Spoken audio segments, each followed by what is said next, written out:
welcome back. Today I want to talk to you about a sermon, Jonathan Edwards' sermon from his book, Charity and Its Fruits.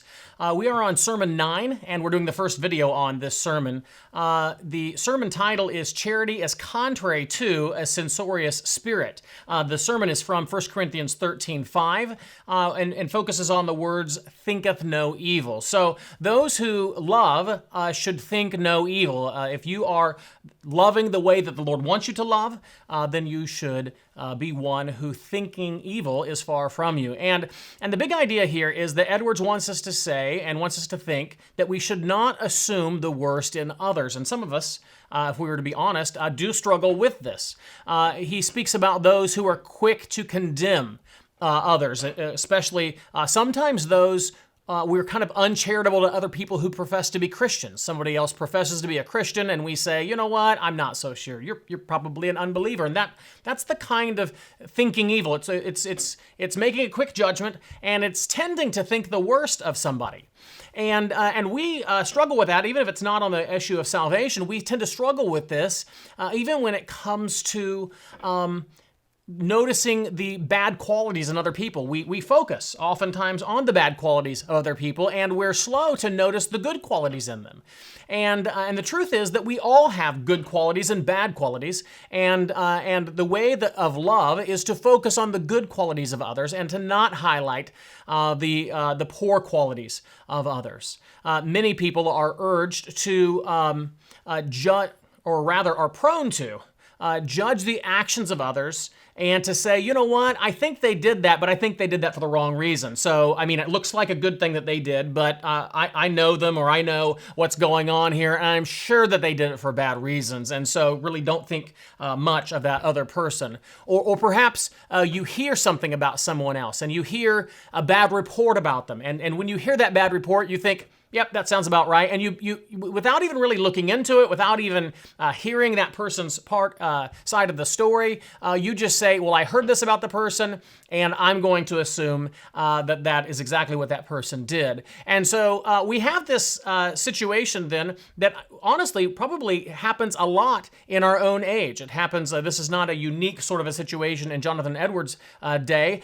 We might even look at our own current political environment and to say, yes, for our favorite people, we're inclined to think the best of them. And for the people that we're opposed to, if we hear something bad about them, we're like, yes, that's exactly what they're like. And we're not inclined to give them the benefit of the doubt. And yet love is the sort of action, and the way it behaves inside of us is to, if we first hear something, not assume the worst, but perhaps in fact look into it and see if this is in fact true. Maybe it's not as bad as it looks, or as it first was put to us.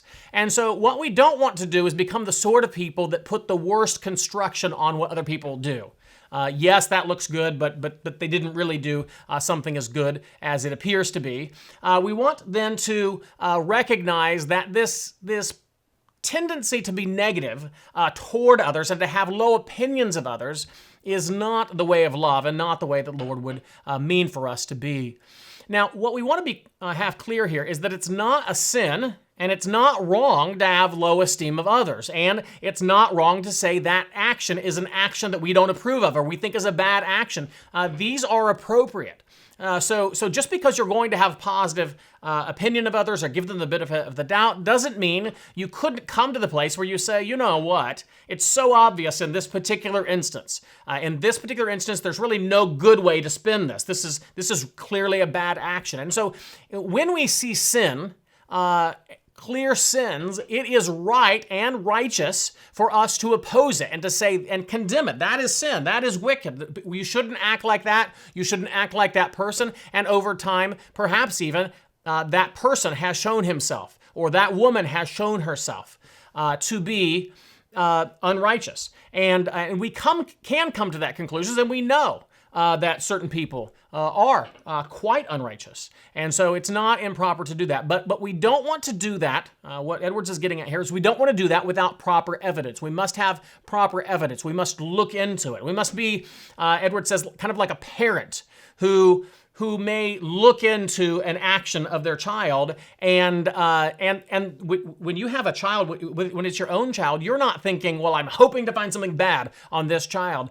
You want to hope the best, you look into it fairly and justly, and you may say with no pleasure to yourself, I think in this case the child has acted wickedly, sinfully. And so we must be slow, but have the tendency to want to see the best, but not afraid to see the worst if it's there.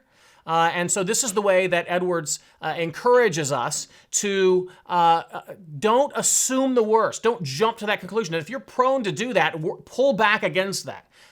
Work against, pray that God would not make you the sort of person that automatically is going to jump to the worst conclusion about others. And this, Edwards says, is the way of love.